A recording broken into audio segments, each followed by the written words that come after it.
नमस्कार दोस्तों, आप सभी का हमारे चैनल पर स्वागत है। इस वीडियो में हम लोग प्लेट विवर्तनिकी सिद्धांत यानी प्लेट टेक्टोनिक थ्योरी को डिटेल में देखने जा रहे हैं। प्लेट विवर्तनिकी सिद्धांत का प्रतिपादक कौन था? तो हैरी हेस थे। 1962 में इस सिद्धांत का प्रतिपादन हुआ था। सागर नीतल प्रसरण सिद्धांत सी फ्लोर स्प्रेडिंग थियरी 1960 में दी गई थी। उसी के आधार पर यह प्लेट विवर्तनिकी सिद्धांत का प्रतिपादन हुआ। वैज्ञानिक व्याख्या, किसकी वैज्ञानिक व्याख्या? प्लेट विवर्तनिकी सिद्धांत का WJ मोर्गन ने किया था। अन्य विचारक जो प्लेट टेक्टोनिक से जुड़े रहे हैं मैकेंजी, पार्कर, होम्स, विल्सन।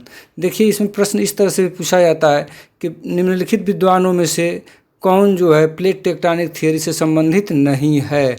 इसलिए ये सारे आपको नाम याद करने होंगे। मैं एक बार झारखंड PGT परीक्षा में इसको गलत कर चुका हूँ, तो आप लोगों को मैं बता दूं यहाँ पे कि ये सारे नाम आप याद करिए। जो भी इनसे अलग आएगा वो इसका आंसर होगा। प्लेट शब्द का सर्वप्रथम प्रयोग विल्सन ने किया था। ये कनाडा के रहने वाले थे। प्लेट टेक्टोनिक शब्द का सर्वप्रथम प्रयोग मॉर्गन ने किया था। प्लेट विवर्तनिकी सिद्धांत के दो प्रमाणु कौन कौन से हैं? पूरा चुंबकत्व एवं सागर नीतल प्रसरण पर आधारित है। जो महाद्वीपीय प्रवाह, सागर नीतल प्रसरण, ध्रुवीय परिभ्रमण, द्वीपीय चाप तथा महासागरीय कटक, चुंबकीय विसंगति आदि पर प्रकाश डालता है। 7 बड़ी प्लेटें हैं। पहली प्लेट है उसमें अंटार्कटिक प्लेट। इसमें अंटार्कटिक से घिरा महासागर भी सम्मिलित है। दूसरी प्लेट है उत्तरी अमेरिकी प्लेट। पश्चिमी अटलांटिक तट भी इसमें सम्मिलित है। दक्षिणी अमेरिकी प्लेट, पश्चिमी अटलांटिक तट भी सम्मिलित है इसमें भी। प्रशांत महासागरीय प्लेट, यह महासागरीय प्लेट है पूर्णतया एक तरह से। इंडो ऑस्ट्रेलियन न्यूजीलैंड प्लेट, यह इंडो ऑस्ट्रेलियन प्लेट इसी को बोलते हैं। यह उत्तर की ओर गतिमान है, उत्तर की तरफ धीरे धीरे खिसक रहा है। अफ्रीकी प्लेट, पूर्वी अटलांटिक तल भी इसमें सम्मिलित है। और 7वां है यूरेशियाई प्लेट। इसको परम महाद्वीप भी कहा जाता है। मतलब यह सागरी प्लेट एक तरह से है, मैक्सिमम इसका पोर्शन है, और ये एक तरह से महाद्वीपीय प्लेट है। इसमें भी आप देखेंगे पूर्वी अटलांटिक जो है वो इसके अंतर्गत समाहित है। प्लेटों का नेचर क्या होता है? पूरी तरह से कोई सागरी या महाद्वीपीय नहीं है, लेकिन उसका अधिकांश भाग महाद्वीप से बना है या महासागर से बना है। उसी के आधार पर उस प्लेट को सागरी या महासागरी प्लेट कहा जाता है। तो आइए इसको मानचित्र पर हम लोग देख लेते हैं। जो 7 ये बड़ी प्लेटें हैं उनको, सबसे पहले है अंटार्कटिक प्लेट, उसके बाद से आप देखिए उत्तरी अमेरिकी प्लेट, फिर दक्षिणी अमेरिकी प्लेट, प्रशांत महासागरीय plate, Australian plate, Indian plate. इन दोनों को ही मिला के Indian Australian plate, Indo Australian plate या इंडो ऑस्ट्रेलियन न्यूजीलैंड प्लेट इसको कहा जाता है। उसके बाद अफ्रीकी प्लेट यहाँ पे है। फिर आप यूरेशियाई प्लेट, दोनों साइड में आपको ये दिखाई दे रहा है। अब आइए 20 छोटी प्लेटों में से कुछ महत्वपूर्ण प्लेटें कौन सी हैं उनको देखते हैं। इस तरह से आप जान गए होंगे कि 7 बड़ी प्लेटों की पहचान की गई है और 20 छोटी प्लेटों की पहचान की गई है। तो 20 छोटी प्लेटों में से कुछ महत्वपूर्ण प्लेटें हैं उनको देखते हैं। तो इसमें जुआन डी फूका प्लेट प्रशांत और उत्तरी अमेरिकी प्लेटों के बीच स्थित है। इसको देखिए, मानचित्र पर भी समझाऊंगा तो उसे याद हो जाएगा। ये किसके बीच है? प्रशांत और उत्तरी अमेरिकी प्लेटों के बीच। फिर है कोकोस प्लेट, मध्यवर्ती अमेरिका एवं प्रशांत महासागरीय प्लेट के बीच, या इसी को दूसरी जगह दिया है कैरेबियन और प्रशांत प्लेटों के बीच। उत्तर पश्चिम की ओर यह गतिमान है। इसको मैं आपको ऐसे समझेंगे तो नहीं समझ पाएंगे जब तक मानचित्र में आपको नहीं दिखाऊंगा। अभी आगे मानचित्र पर इसको समझाऊंगा, बहुत कायदे से आपको समझ में आ जाएगा। कैरेबियन प्लेट, इससे क्वेश्चन नहीं बना हुआ है लेकिन ये भी इम्पॉर्टेंट है। नाजका प्लेट, दक्षिण अमेरिका एवं प्रशांत प्लेट के मध्य दक्षिणी अमेरिका के पश्चिम में पूर्व दिशा की ओर यह बढ़ रहा है। स्कोशिया प्लेट, दक्षिण अमेरिकी प्लेट के दक्षिण में स्थित है यह। कैरोलिन प्लेट, फिलिपियन व इंडियन प्लेट के बीच में स्थित है। 7वीं प्लेट है फिलीपींस प्लेट और 8वीं प्लेट है अरेबियन प्लेट। इनसे क्वेश्चन नहीं बना हुआ है लेकिन कहीं ना कहीं समाहित हैं ये, जैसे फिलिपियन व इंडियन प्लेट के बीच स्थित है। तो हमको जानना पड़ेगा कि फिलीपींस प्लेट कहाँ पे है। ठीक है, तो आइए अब इसको हम लोग मानचित्र पर देख लेते हैं। इसमें आप लोगों को 7 ये बड़ी प्लेटें आपको पहले ही मैं दिखा चुका हूँ। अब इसमें हम लोग छोटी प्लेटों को देखेंगे, जो ये 8 प्लेटें हैं आपके सामने, इनको दिखाते हैं। परीक्षा के दृष्टिकोण से 20 में से यही 8 महत्वपूर्ण है, 8 नहीं मुख्यतः 6 ही महत्वपूर्ण है। फिर भी देखते हैं आप इनको। जुआंडी फूका प्लेट कहाँ पे है? यहाँ पे दिखाई दे रहा है। किसके बीच में स्थित है? ये उत्तरी अमेरिकी प्लेट है, और ये कौन सी है? प्रशांत महासागरीय प्लेट है। इन दोनों के बीच में ये स्थित है। और यहीं पर देखिए, ये आपका प्रशांत महासागरीय प्लेट और उत्तरी अमेरिकी प्लेट ये है। इनके बीच में जो है कि ये संरक्षित किनारा है, अर्थात यहाँ पर न तो प्लेटों का निर्माण हो रहा है और न ही यहाँ पे विनाश हो रहा है। सान एंड्रियास फॉल्ट जो है इसी को कहते हैं। दूसरा इसमें देखिए कोकोस प्लेट है। यह कहाँ स्थित है? यह आपका कोकोस प्लेट। यह कह सकते हैं मध्य अमेरिकी प्लेट और प्रशांत महासागरीय प्लेट के बीच में स्थित है। या कह सकते हैं ये वाला प्लेट जब नाजका प्लेट है, अभी मैं बताऊंगा आपको, ये नाजका प्लेट है। नाजका प्लेट और उत्तरी अमेरिका के बीच में स्थित है। किसी भी तरह से कह सकता है। इसका भी एक नाम है कैरेबियन, जो है कि इसका आपको मैं कैरेबियन प्लेट यहाँ पे है, यहाँ पे कैरेबियन प्लेट है, इनके बीच में स्थित है। तो इनकी अवस्थिति को आपको जानना जरूरी है कि किधर से ये पूर्व पश्चिम उत्तर दक्षिण से ये किन से घिरे हुए हैं। उसके बाद से ये है कैरेबियन प्लेट, आप देख लीजिए। तो कैरेबियन प्लेट से यह पश्चिम में स्थित है। उसके बाद से ये है नाजका प्लेट। यह दक्षिणी अमेरिकी प्लेट और प्रशांत महासागरीय प्लेट के बीच में स्थित है, या इसी को कह सकते हैं दक्षिणी अमेरिकी प्लेट के पश्चिम में स्थित है, या प्रशांत महासागरीय प्लेट के पूरब में यह स्थित है, या इसी को बोल सकते हैं कि कोकोस प्लेट के दक्षिण में स्थित है। इस तरह से प्रश्न घुमा फिरा करके पूछे जाते हैं, तो आपको यह देखना पड़ेगा। यह है स्कोशिया प्लेट। ये कहाँ पे स्थित है? तो दक्षिणी अमेरिकी प्लेट के दक्षिण में यह स्थित है। ये किनके बीच स्थित है? तो दक्षिणी अमेरिकी प्लेट और अंटार्कटिक प्लेट के बीच में यह स्थित है। उसके बाद से यहाँ पे देखिए कैरोलिन प्लेट अलग से दिखाया हूँ।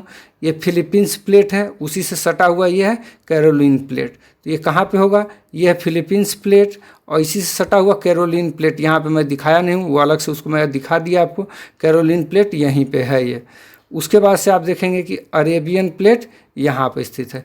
इस तरह से 8 प्लेटों को मैं आपको दिखा दिया जो इम्पॉर्टेंट हैं। अब आगे चलते हैं। प्लेट के 3 किनारे। प्लेट विवर्तनिकी सिद्धांत के अनुसार गति के आधार पर किसी प्लेट के 3 किनारे होते हैं। कौन कौन से किनारे हैं? पहला है विनाशात्मक या अभिसारी प्लेट किनारा, डिस्ट्रक्टिव और कन्वर्जिंग प्लेट मार्जिन। जब 2 प्लेटें एक दूसरे के आमने सामने आकर टकराती हैं तो भारी प्लेट यानी समुद्री प्लेट भारी होती है, हल्के प्लेट यानी महाद्वीपीय प्लेट के नीचे धंसती है।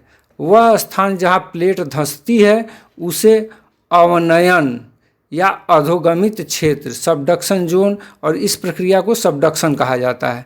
चूँकि यहाँ प्लेट का विनाश होता है अतः इसे विनाशात्मक या अभिसारी प्लेट किनारा कहा जाता है। अभिसरण 3 प्रकार से हो सकता है। जो ये अभिसरण होने वाला है, कन्वर्जेंस जो होने वाला है, वो 3 प्रकार से हो सकता है। पहला है जब एक अभिसारी प्लेट महाद्वीपीय तथा दूसरा महासागरीय हो तो क्या होगा? तो भारी महासागरीय प्लेट का अधोगमन के कारण गर्त का निर्माण होगा, यानी सबडक्शन के कारण गर्त का निर्माण हो जाएगा। गर्त में अवसादों के जमाव व वलन से मोड़दार पर्वतों जैसे एंडीज एवं राखी पर्वतों का निर्माण हुआ है, के साथ साथ ज्वालामुखी उद्गार जैसे एंडीज के आंतरिक भागों में कोटोपैक्सी व चिम्बाराजो ज्वालामुखी का पाया जाना। यह बताता है कि जब अभिसारी प्लेट जो होगा एक महाद्वीपीय रहेगा, दूसरा महासागरीय होगा, तो वलित पर्वतों का निर्माण होगा और ज्वालामुखी भी उसके आंतरिक भागों में फूटेंगी। तो इसको देखिए यहाँ पे दिखाया गया है कि ये महाद्वीपीय प्लेट है और ये महासागरीय प्लेट है। जब ये दोनों टकराती हैं आमने सामने से तो इसका देखेंगे कि नीचे की तरफ लिथोस्फीयर इसका नीचे की तरफ चला जाता है और यह ऊपर रहती है महाद्वीपीय प्लेट, और महासागरीय प्लेट नीचे चली जाती है।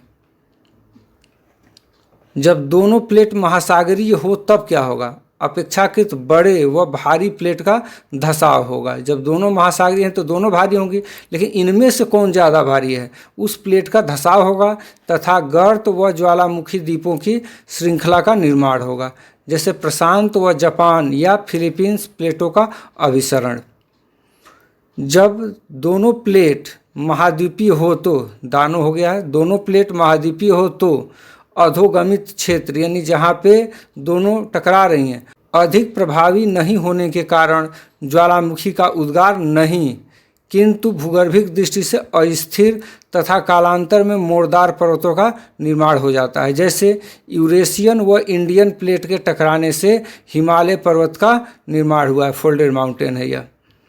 दूसरा क्या था, रचनात्मक या अपसारी प्लेट किनारा, कंस्ट्रक्टिव और डाइवर्जेंट प्लेट मार्जिन कहते हैं इसको। जब दो प्लेट एक दूसरे से विपरीत दिशा में गतिशील होती हैं तो इसे अपसारी या रचनात्मक प्लेट किनारा कहते हैं। यह क्रिया अधिकतर मध्य महासागरीय कटकों के सहारे होता है जहां मैग्मा के ऊपर आने से नए क्रस्ट का निर्माण होता है। इसको भी इस फिगर से देख लीजिए, ये डाइवर्जेंट है, दोनों तरफ यह एक प्लेट दूसरे से दूर जा रही है, इसके बीच में जो ये जगह बच रहा है इसमें से मैग्मा ऊपर आता है और नए क्रस्ट का निर्माण करता है। यहाँ पे संरक्षित प्लेट किनारा, कंजर्वेटिव प्लेट मार्जिन, जब दो प्लेट अगल बगल खिसकती हैं तो उसे संरक्षित प्लेट किनारा कहते हैं। इस प्लेट की सीमा को शियर सीमा भी कहते हैं, इसको याद रखिएगा। शियर सीमा किसको कहते हैं, तो संरक्षित प्लेट किनारा को कहते हैं। इस सीमा के सहारे न तो प्लेट का क्षय होता है और न ही नई क्रस्ट का निर्माण होता है। यहाँ रूपांतरण भ्रंश, ट्रांसफॉर्म फॉल्ट का निर्माण होता है। यही रूपांतरण भ्रंश को मैं मानचित्र पर बता रहा था वहाँ पे।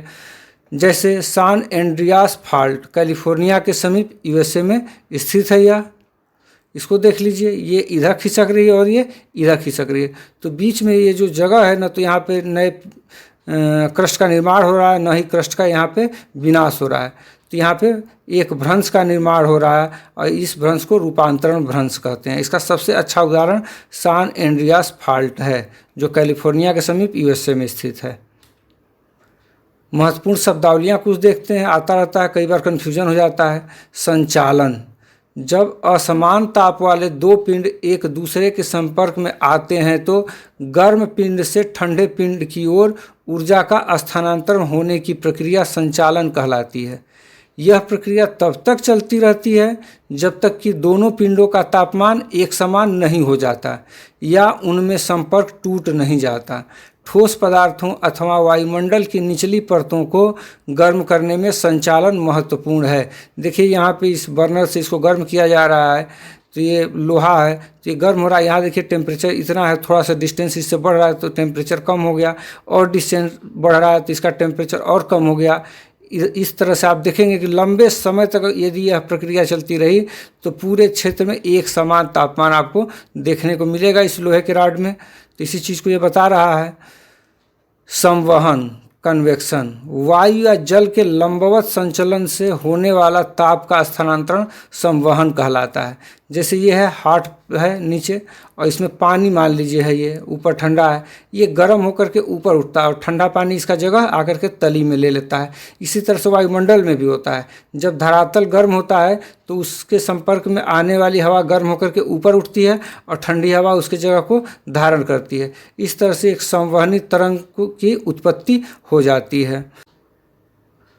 अभिवहन, वायु के क्षैतिज संचलन से होने वाला ताप का स्थानांतरण अभिवहन कहलाता है। अभिसरण, कन्वर्जेंस, दो वायु राशियों या टेक्टोनिक प्लेटों का आमने सामने टकराना क्या कहलाता है, अभिसरण कहलाता है। यह मैं अभी पहले ही आपको बताया हूँ, यहाँ पे भी देख लीजिए, दो प्लेटें आपस में टकरा रही हैं तो ये अभिसरण हो रहा है, एक भारी प्लेट नीचे जा रही है। उसके बाद अपसरण, डाइवर्जेंस, दो टेक्टोनिक प्लेटों का एक दूसरे के विपरीत गतिशील होना अपसरण कहलाता है। ये प्लेटें दो तरफ जा रही हैं और बीच में मैग्मा बाहर आकर के, लावा बाहर आकर नए क्रस्ट का निर्माण कर रहा है। अवनयन, सबडक्शन, एक प्लेट का दूसरे प्लेट के नीचे खिसकने की प्रक्रिया ही क्या कहलाती है, सबडक्शन कहलाती है। मैं आपको बताया पीछे भी। उत्थान, अपलिफ्टमेंट, महाद्वीप के किसी भाग का अपने आसपास की सतह से ऊंचा उठने की प्रक्रिया क्या कहलाती है, अपलिफ्टमेंट कहलाती है। और इसके अपोजिट क्या है, अवतलन, सबसिडेंस, स्थल खंड के किसी भाग का अपने समीप की सतह से नीचे धंस जाने की प्रक्रिया अवतलन कहलाती है, सब्सिडेंस कहलाती है। उन्मज्जन या निर्गमन, इमरजेंस, जलमग्न सागरी भाग का सागर तल से ऊपर उठ जाने की क्रिया, जैसे भारतीय प्लेट या पठार। निमज्जन, सबमर्जेंस, क्या होता है? स्थल खंड का सागर तल के नीचे जलमग्न हो जाने की क्रिया को हम लोग निमज्जन या सबमर्जेंस कहते हैं। विवर्तनिक स्थलाकृतियाँ, टेक्टोनिक लैंडफॉर्म्स कौन कौन सी हैं? ज्वालामुखी हो गई, पिंडक पर्वत, इसको छोड़ दीजिए, पिंडक याद ही नहीं रहेगा। ब्लैक माउंटेन, सब लोग जानते हैं इसको। पर्वती नदी, सबसिक्वेंट स्ट्रीम, पठार, प्लेट्यू, भ्रंश घाटी, रिफ्ट वैलीज, वलित पर्वत, फोल्टेड माउंटेन, ये प्लेट टेक्टोनिक लैंडफॉर्म्स हैं। महासागरी गर्त, ओसेनिक ट्रेंचेज, और मध्य महासागरी कटक। इसमें से दे देता है कि कौन सी इसमें स्थलाकृति विवर्तनिक नहीं है, टेक्टोनिक नहीं है, तो याद रहेगा तो आप आसानी से इसको छांट के अलग कर सकते हैं। अब हम लोग महत्वपूर्ण तथ्यों को थोड़ा बहुत देख लेते हैं। प्लेट विवर्तन सिद्धांत का आधार या प्लेट विवर्तन सिद्धांत में सहायक या प्लेट विवर्तन सिद्धांत से संबंधित जो तथ्य हैं उनको यहाँ दिया गया है। पूरा चुंबकत्व, सागर नीतल प्रसरण, चुंबकीय विसंगति, महाद्वीपीय विस्थापन, प्रत्यावर्तन, प्रागैतिहासिक काल में वैश्विक जलवायु परिवर्तन, जिग्सा फिट, समान चट्टान प्रणाली, ये सभी क्या हैं? या तो प्लेट विवर्तन की सिद्धांत के आधार हैं, या इसमें सहायक हैं, या इससे संबंध रखते हैं। पृथ्वी की भूपर्पटी तथा ऊपरी मेंटल भाग में प्लेटों का संचरण रेडियो एक्टिव पदार्थों से शक्ति या ऊर्जा प्राप्त करता है। कहाँ से ऊर्जा प्राप्त करता है? रेडियो एक्टिव पदार्थों से ऊर्जा प्राप्त करता है। रेडियो सक्रियता जन्य यानी रेडियोजेनिक ऊष्मा प्लेट विवर्तनिका के पीछे निहित बल है। प्रशांत महासागर प्रतिवर्ष छोटा होता जा रहा है। इसको याद रखेंगे, सब छोटे छोटे क्वेश्चन ऑनलाइनर टाइप के आते रहते हैं। जावा द्वीप यूरेशियन प्लेट में स्थित है। जावा द्वीप को बहुत लोग समझते हैं कि ये इंडो ऑस्ट्रेलियन प्लेट में स्थित है, लेकिन यह यूरेशियन प्लेट में स्थित है, इसका ध्यान रखेंगे। आर्कटिक कटक की गति न्यूनतम है। प्लेटों की गति अलग अलग होती है, उसमें आर्कटिक कटक की जो गति है वह न्यूनतम होती है। अटलांटिक महासागर प्लेट विवर्तनिक गति की वजह से फैल रहा है। टेरेन मेंटल के संवाहनिक तथा प्लेट विवर्तनिकी प्रभाव से गतिमान पर्पटी खंड होते हैं। महाद्वीपीय भ्रंश क्षेत्र में प्लेटें अस्थायी रूप में मुड़ जाती हैं तथा इसके अतिरिक्त कोई विवर्तनिक क्रिया नहीं घटित होती है। नवीन मोड़दार पर्वत न्यू फोल्डेड माउंटेन की बात कर रहा है, अभिसारी प्लेट सीमा के साथ बनते हैं। हवाई का किलौआ या किलायु सक्रिय ज्वालामुखी मेंटल प्लूम, ये मेंटल प्लूम में स्थित है। मेंटल प्लूम क्या होता है? किसी भी प्लेट की किनारे स्थित नहीं होता है, प्लेट के मध्यवर्ती भागों में होता है, जहाँ से यह जो है संवहनी तरंगों के रूप में जो यहाँ से ऊर्जा मिलती थी रेडियो सक्रियता से, वो ऊपर जा करके और संवहनी तरंग के रूप में प्लेटों पर दबाव डालता है। तो ये इसी पर मेंटल प्लूम पर स्थित है। कौन सा? किलायु ज्वालामुखी जो है। मैक्सिको के प्रशांत महासागरीय तट पर भूकंप कोकोस प्लेट की प्रविष्ठन सीमा, प्रविष्ठन मतलब सबडक्शन बाउंड्री से संबद्ध है, जो नीचे विक्षेपित हो जा रही है प्लेट जाके, उससे संबंधित है। प्लेट विवर्तन के सिद्धांत के अनुसार दो महाद्वीप एवं दो महासागरीय प्लेटों का अभिसरण नहीं होता है। प्लेट विवर्तनिकी के सिद्धांत के अनुसार यूरेशिया परम महाद्वीप है। प्लेट मार्जिन और ज्वालामुखी क्षेत्र स्पष्ट रूप से एक दूसरे से संबद्ध होते हैं, क्योंकि अधिकांश ज्वालामुखी क्षेत्र अभिसरण प्लेट सीमाओं पर अवस्थित हैं। मध्य अटलांटिक कटक के सहारे स्थित द्वीप ज्वालामुखी क्रिया से अत्यधिक प्रभावित हैं, क्योंकि अटलांटिक महासागर में समुद्र तल प्रसरण भूकंपों का मुख्य कारण है। रचनात्मक प्लेट सीमा का परिणाम भ्रंशन के निर्माण के रूप में होती है। इसको रटिएगा, आप लोग सब देख लीजिएगा, आया हुआ है सब प्रश्न। प्लेटों के अभिसरण मंडल में भूपर्पटी की क्षति होती है, क्रस्ट की क्षति होती है। भारी प्लेटों का अवक्षेपण बेनियाफ मंडल में होता है। कहाँ पे होता है भारी प्लेटों का? बेनियाफ मंडल में होता है। मध्य अटलांटिक रीज के साथ साथ चलने वाले अंतःस्थल में ज्वालामुखी क्रिया की अत्यधिक संभावना होती है, क्योंकि अटलांटिक महासागर में भूकंप आने का मुख्य कारण समुद्री तल का विस्तार होना है। अगला वीडियो आप लोगों को प्लेट टेक्टोनिक थियरी से संबंधित यानी प्लेट विवर्तनिकी सिद्धांत से अभी तक जितने भी प्रीवियस ईयर क्वेश्चन हैं उसको हम लोग प्रैक्टिस सेट 4 में देखेंगे। अगर जो यह वीडियो आपको पसंद आए तो लाइक और सब्सक्राइब करना न भूलें। बहुत बहुत धन्यवाद।